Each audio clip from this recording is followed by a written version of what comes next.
Assalamualaikum warahmatullahi wabarakatuh. Saya Fitbah Yustiaji. Kali ini saya akan menjelaskan tentang apa yang terjadi pada video yang saya putar berikut ini. Nah, saya sudah merekam saat melaksanakan pembelajaran karena ada kesalahan teknis, maka video ini suaranya rusak atau tidak keluar.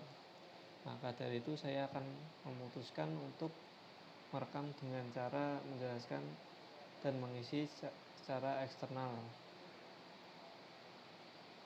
Saya sekarang yang saya lakukan ini membuka kelas dengan cara menyapa siswa dan guru pamong yang hadir serta guru makul yang hadir. Saya menanyakan kabar para siswa dan mengabsen siswa dengan cara mendownload presensi kehadiran. Nah, setelah itu saya bertanya kepada siswa-siswa siapa ketua kelasnya. Nah, kemudian saya menyuruh ketua kelas untuk menyiapkan untuk berdoa untuk memulai kegiatan pembelajaran. Nah, setelah melaksanakan doa, saya mereview kembali tentang materi yang sudah dijalankan minggu lalu, yaitu jenis-jenis bahan bangunan, dan juga sudah dilaksanakan post-test kemarin. Hari Senin saya mereview kembali materi-materinya dengan cara bertanya, melontarkan pertanyaan dan siswa menjawabnya. Nah, setelah itu saya langsung masuk ke dalam materi yang akan saya sampaikan, yaitu jenis-jenis pekerjaan konstruksi.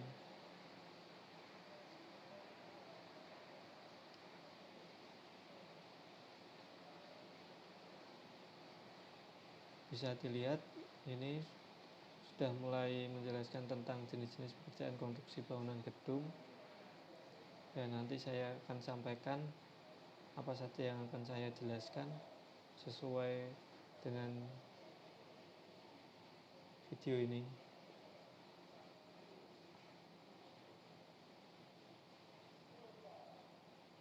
Ini saya sedang menanyakan apakah gambar screen yang saya tampilkan itu muncul atau tidak kepada siswa.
Saya menjelaskan ini jenis-jenis pekerjaan yang ada di proyek itu ada pekerjaan persiapan, pekerjaan tanah, pekerjaan pondasi, pekerjaan beton, pekerjaan dinding, pekerjaan plasteran dan finishing, dan pekerjaan kayu.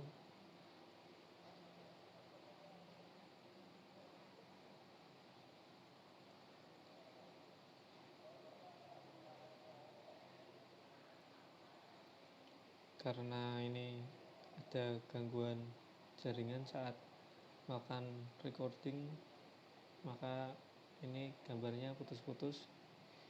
Ini saya sedang menjelaskan pekerjaan persiapan, yaitu persiapan itu bisa menggunakan alat berat dan menggunakan persiapan secara manual.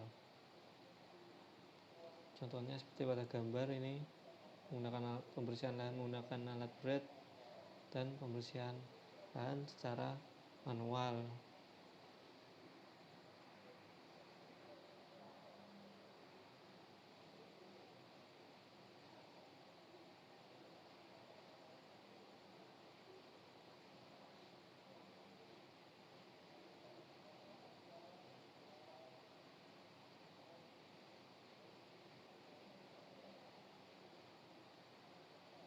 Dan selanjutnya ini saya menjelaskan tentang di dalam proyek itu juga pekerjaan persiapan bisa juga meliputi pekerjaan pagar sementara dan juga pos jaga. Saya menjelaskan ini pekerjaan pagar pintu proyek dan juga pos jaga, dan pagar sementara ini bisa terbuat dari bahan galvalum ataupun kayu ataupun seng gelombang dengan tinggi minimal 2 meter. Saya juga menjelaskan fungsi-fungsi dari pagar sementara dan pos jaga ini.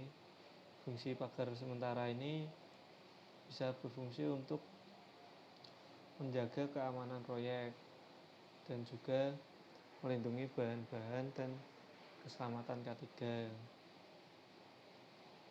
Nah, kemudian saya menjelaskan tentang pekerjaan persiapan, yaitu pekerjaan pembongkaran.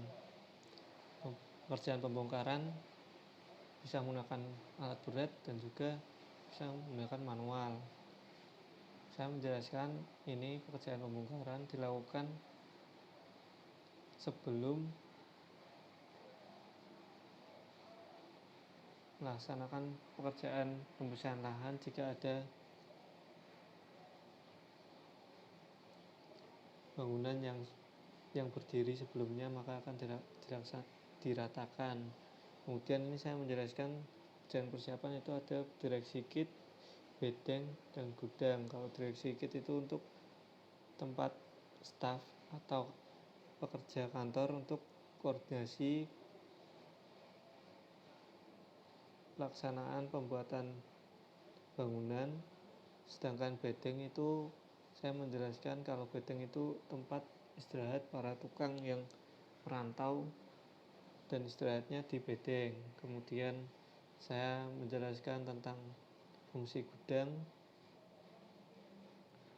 untuk menyimpan alat bahan, dari salah satunya untuk menyimpan alat bahan dari cuaca.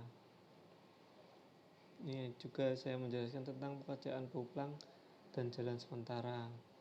Pekerjaan boplang ini dilakukan setelah pekerjaan perataan. Ini berfungsi untuk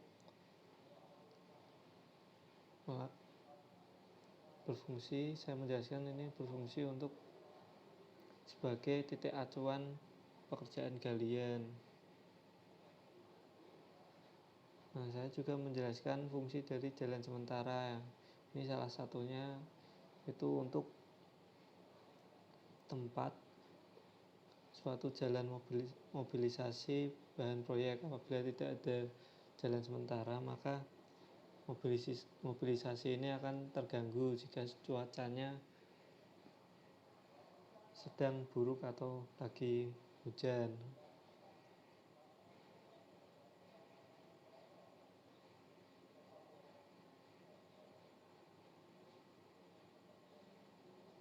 Kemudian saya menjelaskan ke kelompok pekerjaan tanah.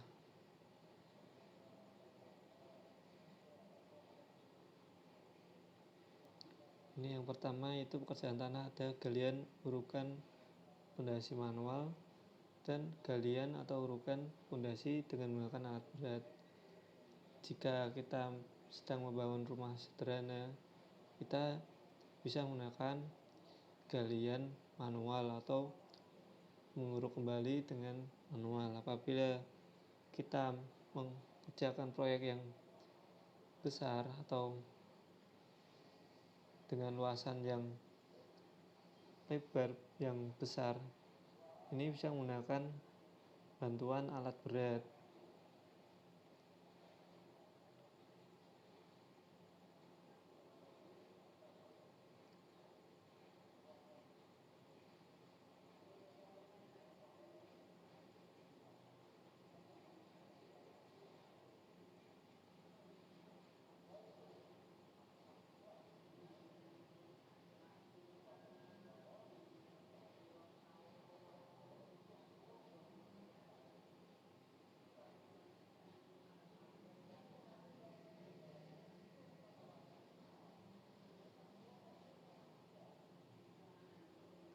Kemudian saya menjelaskan tentang pekerjaan tanah, yaitu membuang tanah, urukan pasir, dan pemadatan tanah. Saya menjelaskan membuang tanah ini jika pekerjaan galian tanahnya jelek dan tidak bisa diuruk kembali, maka dilakukan pembuangan tanah ke tempat yang sudah ditentukan. Kemudian setelah galian dilakukan, kemudian dilakukan urukan pasir untuk melanjutkan ke pekerjaan pondasi. Dan kemudian setelah pondasi dipasang, maka dilakukan urukan kembali, dan urukan itu dilakukan pemadatan tanah. Dan saya jelaskan pemadatan tanah itu dilakukan per layer dengan tebal 15 sampai 30 cm per layer dan dipadatkan dengan alat stamper dan bisa juga dengan alat berat.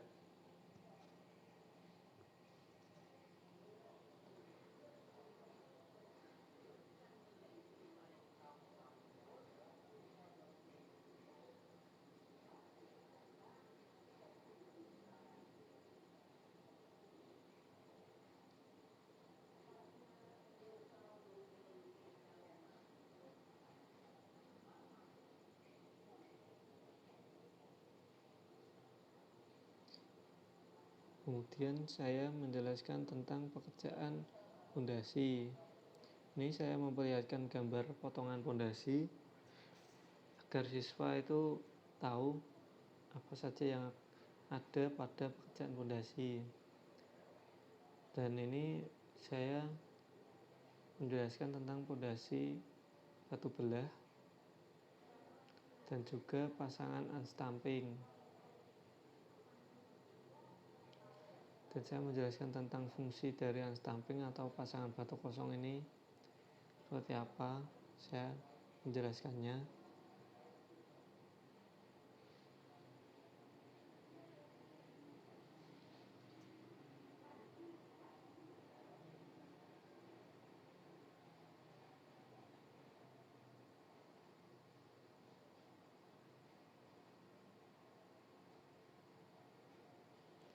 Kemudian saya menjelaskan tentang pondasi siklop yang termasuk dalam pekerjaan pondasi dan salah satu jenis pondasi. Pondasi siklop ini yaitu pondasi yang 60% itu campuran beton dan 40% yaitu batu belah. Cara pengerjaannya yaitu dengan cara memasang backing, kemudian di batu belah ditata, kemudian dicor dengan komposisi 60% beton dan 40% batu belah.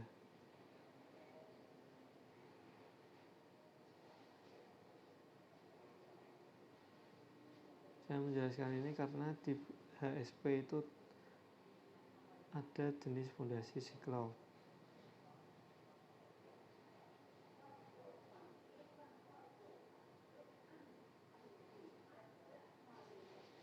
Ini saya menjelaskan perbedaan antara pondasi siklop dan pondasi batu belah.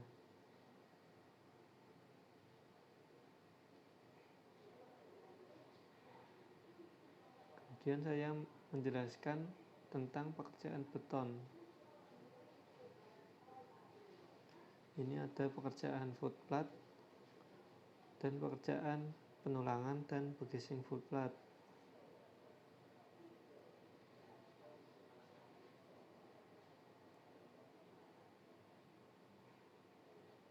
Jadi semua pekerjaan yang bahannya menggunakan beton itu masuk ke dalam pekerjaan beton.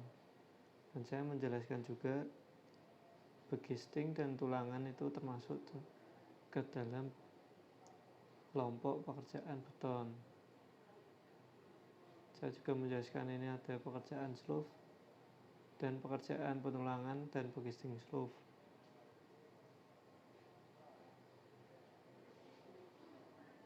Kemudian ini ada pekerjaan kolom, ada penulangan kolom dan juga pemasangan begisting kolom yang termasuk ke dalam pekerjaan beton.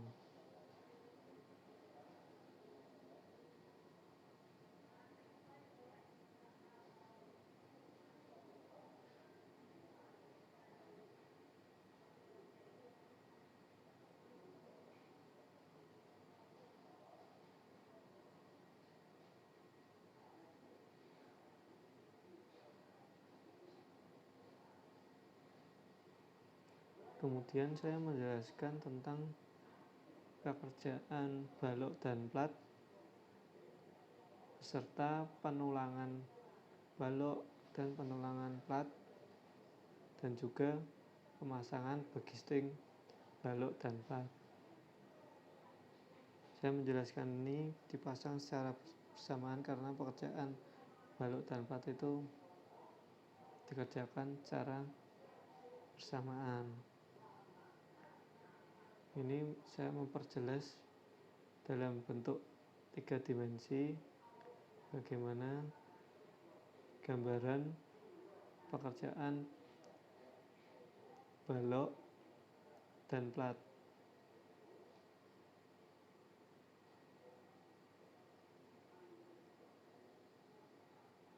Kemudian saya juga menjelaskan tentang ring balok dan juga begisting dan tulangannya. Ini termasuk dalam ke pekerjaan beton.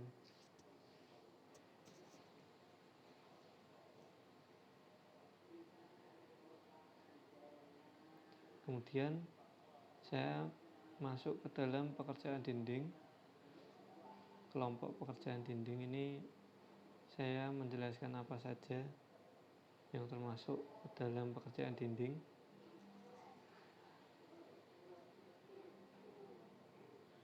Ini ada pekerjaan pasangan dinding batu merah, pekerjaan pasangan dinding bata ringan, pekerjaan pasangan dinding roster, dan pekerjaan pasangan dinding bataku. Jadi saya menjelaskan apa saja yang difungsikan sebagai dinding itu dikelompokkan ke dalam kelompok pekerjaan dinding. Apapun bahannya, jika itu difungsikan ke dalam fungsi dinding, maka dimasukkan ke dalam kelompok dinding. Kemudian masuk ke dalam pekerjaan plesteran dan finishing. Yang pertama ini ada pekerjaan plesteran, pekerjaan acian, pekerjaan plesteran ciprat, dan pekerjaan finishing siar bata.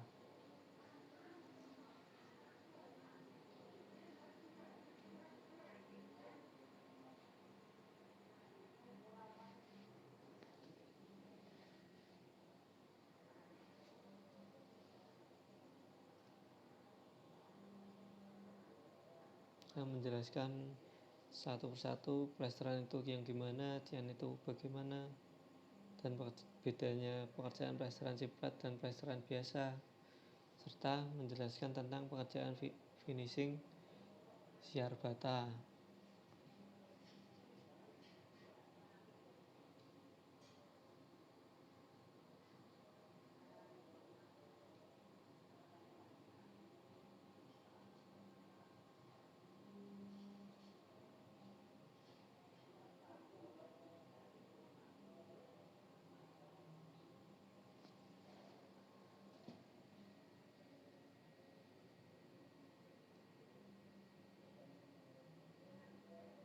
Kemudian ini masuk ke dalam pekerjaan kayu, itu ada pekerjaan kusen pintu jendela, pekerjaan daun jendela, dan pekerjaan daun pintu.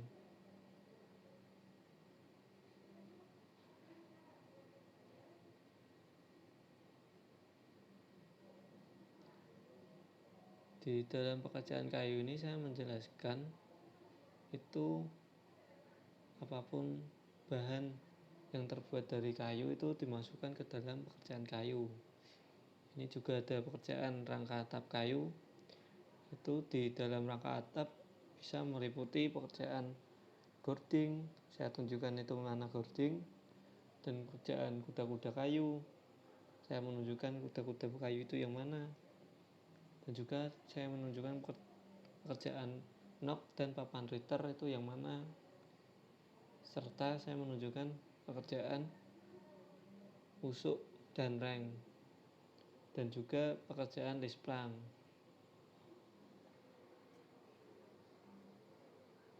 Saya menjelaskan ukuran-ukuran yang biasanya digunakan dalam pekerjaan rangka atap kayu.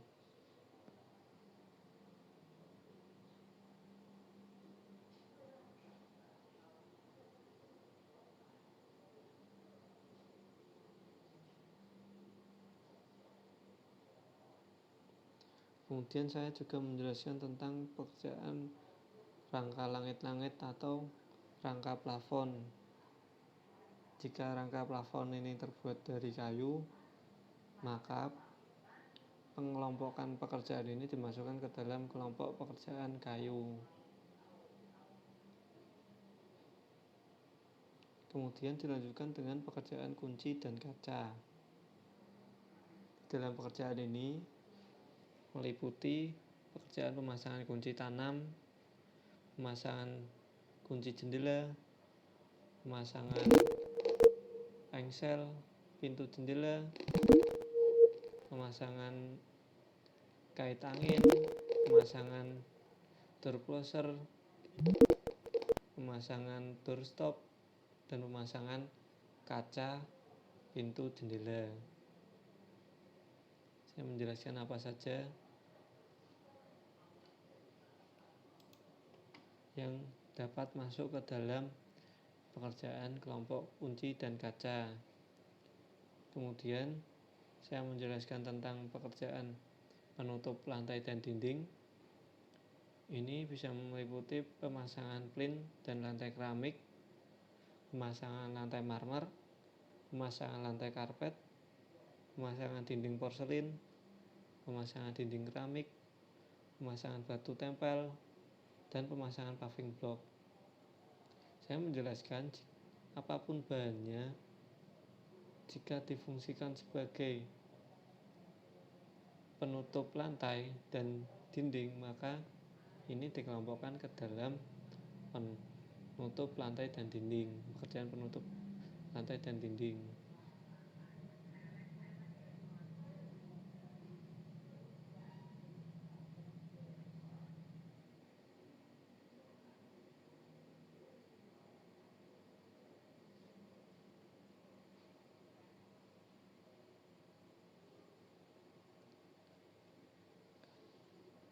Karena ini Vicon-nya itu berat untuk direcord, maka ini jadinya seperti ini, agak macet-macet.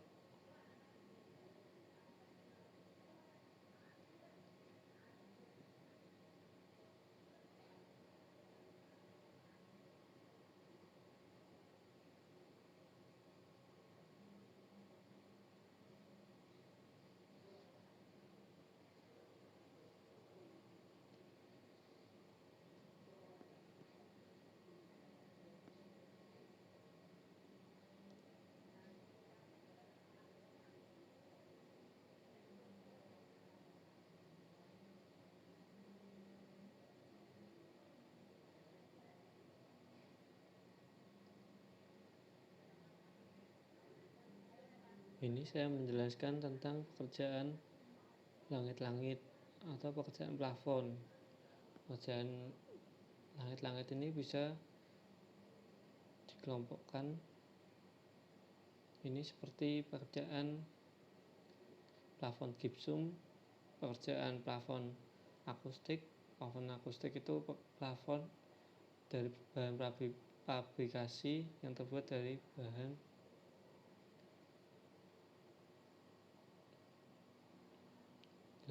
bahan metal. Nah, itu apapun bahannya, jika digunakan sebagai penutup langit-langit itu dimasukkan ke dalam pekerjaan plafon. Nah, kemudian ini saya menjelaskan tentang pekerjaan besi dan baja.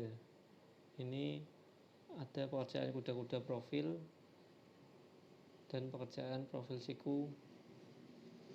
Saya juga menjelaskan ada pekerjaan teralis dan pekerjaan pagar besi, dan juga pintu besi ini atau pintu jendela aluminium bisa dimasukkan ke dalam pekerjaan besi dan aluminium.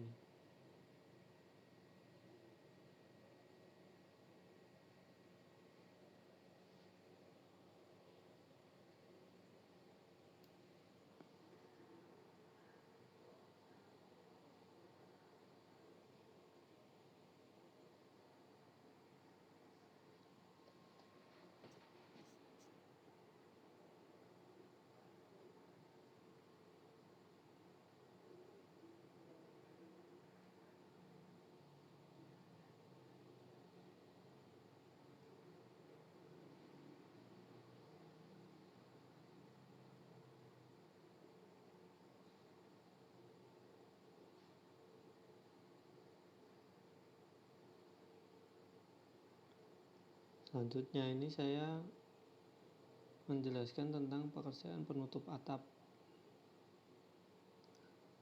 Penutup atap itu tergantung dari bahannya, itu bisa terbuat dari tanah liat, saya menjelaskan bisa terbuat dari beton, bisa terbuat dari metal, bisa terbuat dari sirap atau kayu, dan bisa terbuat dari genteng. Nah, kemudian saya ini menjelaskan tentang pekerjaan sanitasi. Apa saja itu pekerjaan sanitasi itu? Yaitu ada pasangan wastafel dan urinoir. Kemudian pekerjaan sanitasi itu seperti shower, kloset, wastafel, floor drain, itu bisa dimasukkan ke dalam pekerjaan sanitasi. Kemudian pemasangan pipa, instalasi air bersih dan air kotor itu juga bisa dimasukkan ke dalam pekerjaan sanitasi.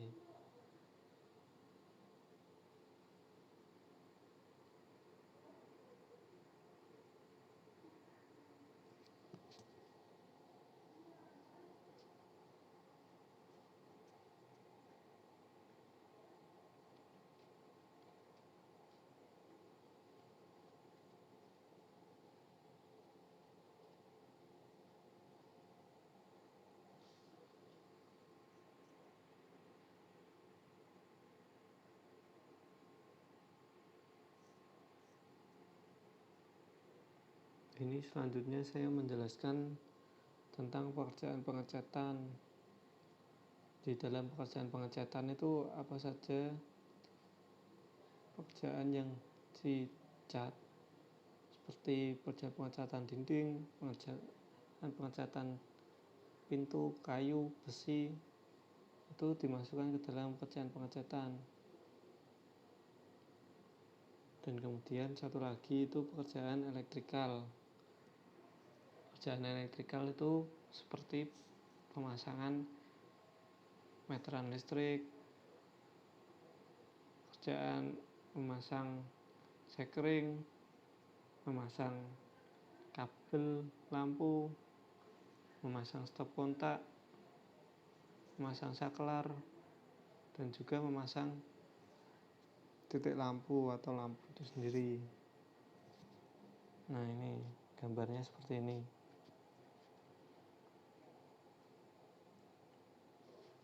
Setelah saya menjelaskan semua dan selesai, ini saya melakukan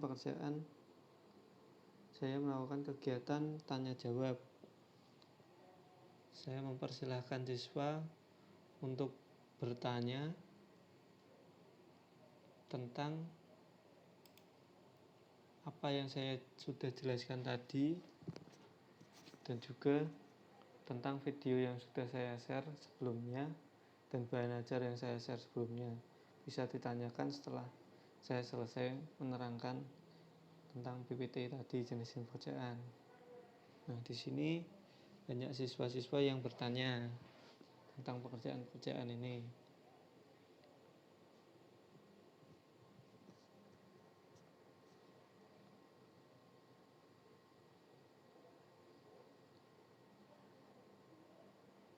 Ini ada siswa yang bertanya tentang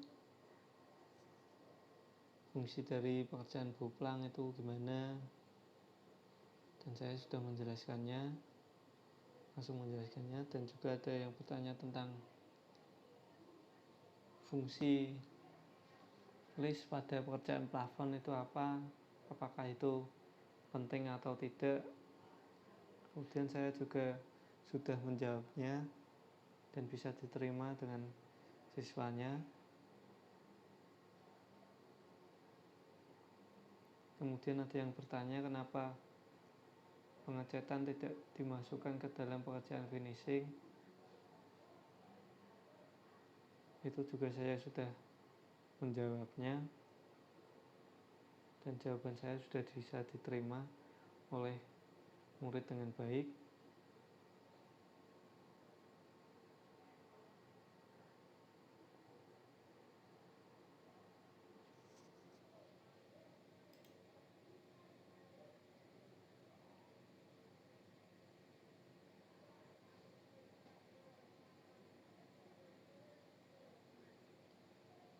Ada juga yang bertanya itu tentang kenapa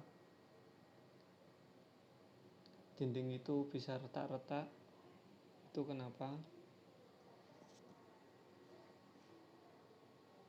Saya juga sudah menjelaskan kenapa dinding itu bisa retak. Dan kemudian ada yang kembali menanggapi apakah pekerjaan kolom dan dinding dilakukan bersamaan atau dilakukan sendiri-sendiri, seperti kolom dulu atau dinding dulu. Kemudian saya juga sudah menjelaskannya dan bisa diterima murid dengan baik.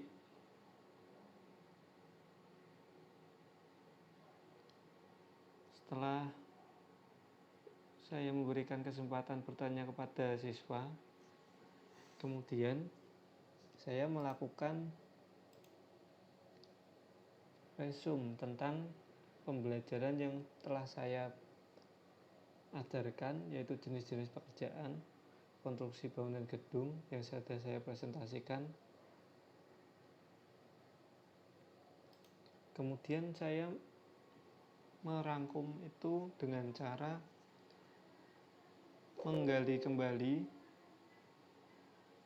kemampuan siswa itu dengan cara mengingat-ingat apa saja tadi yang sudah saya presentasikan, dari pekerjaan persiapan sampai pekerjaan elektrikal, dan siswa-siswa mampu menjawab tentang apa saja itu pekerjaan persiapan, pekerjaan tanah, pekerjaan fondasi, pekerjaan beton, sampai dengan pekerjaan elektrikal.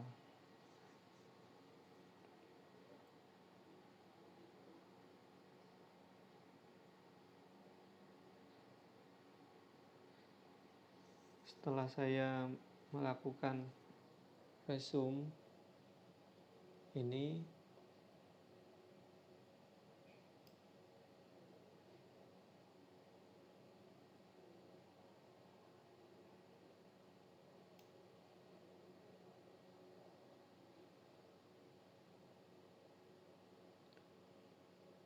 Setelah saya memasukkan resume, saya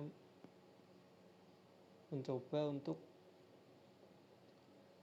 berinteraksi dengan siswa dengan cara menanyakan apa yang belum dimengerti. Saya tanyakan kepada siswa itu apa.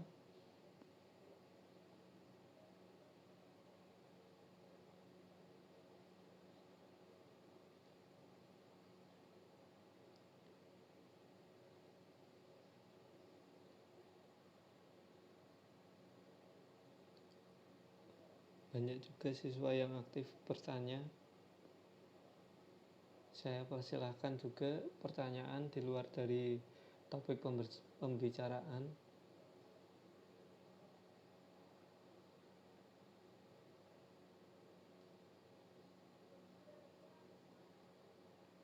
Kemudian setelah sudah, saya menutup kegiatan pembelajaran ini dengan cara melakukan refleksi diri dan memberi semangat untuk tetap jaga kesehatan, dan saya memberikan nasihat-nasihat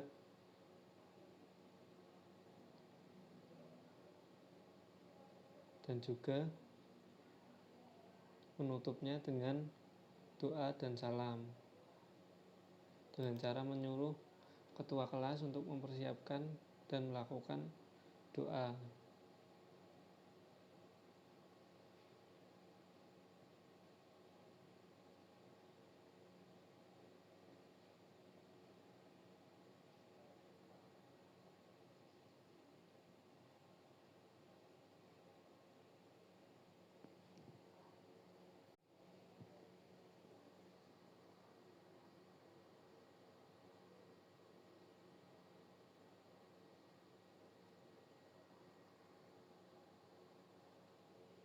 Ini saya sedang menjelaskan tentang materi yang akan saya sampaikan pada hari Rabu, yaitu tentang menghitung volume pekerjaan pondasi.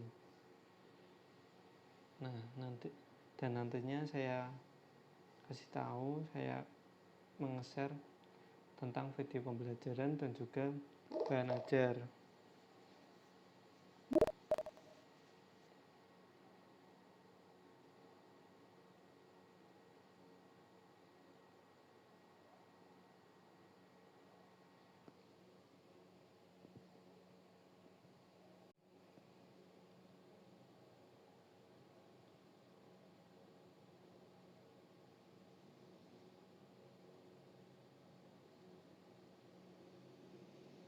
Setelah saya menjelaskan tentang apa yang akan dilakukan hari berikutnya, dan sudah saya tutup dengan doa, maka saya mempersilahkan untuk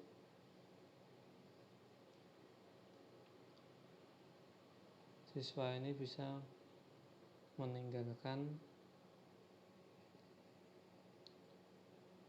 pembelajaran jarak jauh ini menggunakan aplikasi Teams.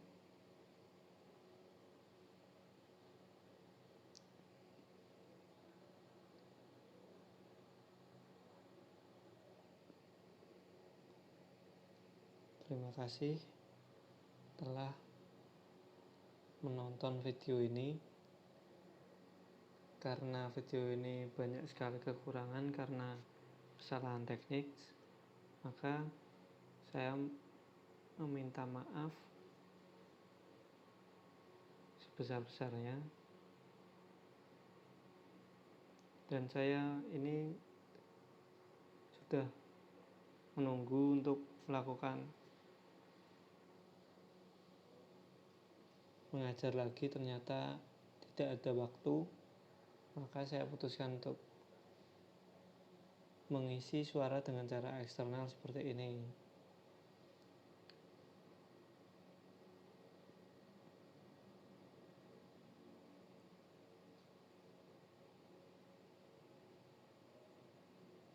ini bisa terjadi kesalahan teknis ya, karena saya cuma dikasih waktu 3 hari dalam persiapan untuk mengajar, yaitu mengajar yang pertama, maka belum pernah mencoba untuk merekod, dan ternyata saat merekod itu berat dan membutuhkan aplikasi lain. Jadi saya untuk rekodan untuk yang pertama maju ini belum tahu dan belum pernah mencoba memakai aplikasi lain. Jadinya apa adanya begini karena tim itu berat. Nah, terima kasih semuanya.